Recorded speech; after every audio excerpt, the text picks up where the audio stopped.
in St. Petersburg for more than 1,500 arrests, and only in St. Petersburg there were more people have to pay fines more than 74,000 euros all in all, and more than 130 people were detained for about up to 15 days of detention. Police was using the force while they were arresting them. Also in the police centers it was used the pepper gas and cold. There was lack of medical aid, and later it was just unfair sentencing for these people.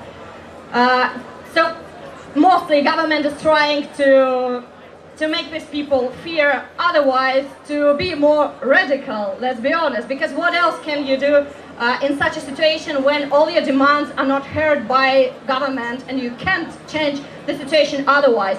It's not the only one wave of huge protest, because more than 1.5 years the truck drivers are protesting, are going on strike regularly because of extra payment for their work.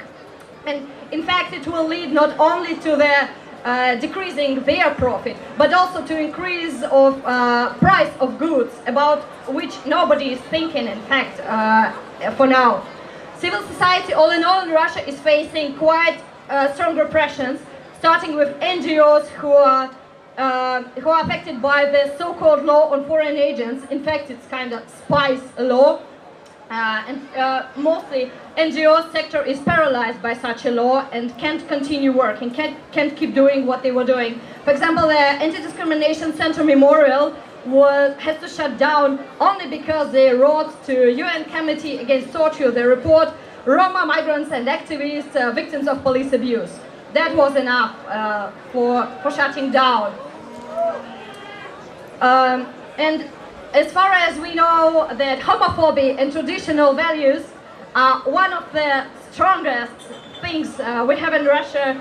We could see how bad it could be and how far could it go. Just recently in Chechnya there were more than 100 people, 100 gay people who were firstly kidnapped and then tortured in so-called illegal jails. Some of them were beaten, some of them were interrogated, but some of them also were murdered. And there are facts of such murders, either by armed people or by relatives of these families because of traditional values. Hello again. And still, if the people can escape Chechnya and other Caucasus regions, they can never be safe because of community which can find them, and because they are afraid of their families. Because it's such a shame to have an LGBTI person in your family. And the Ombudsman of Chechen Republic even said that there are no gay people in Chechnya, and if there will be any gay people, their relatives will never allow them it. Lesbian people are suffering because of male part of relatives and other people who are treating very bad with them. And I'm not talking even about transgender and intersex people at all.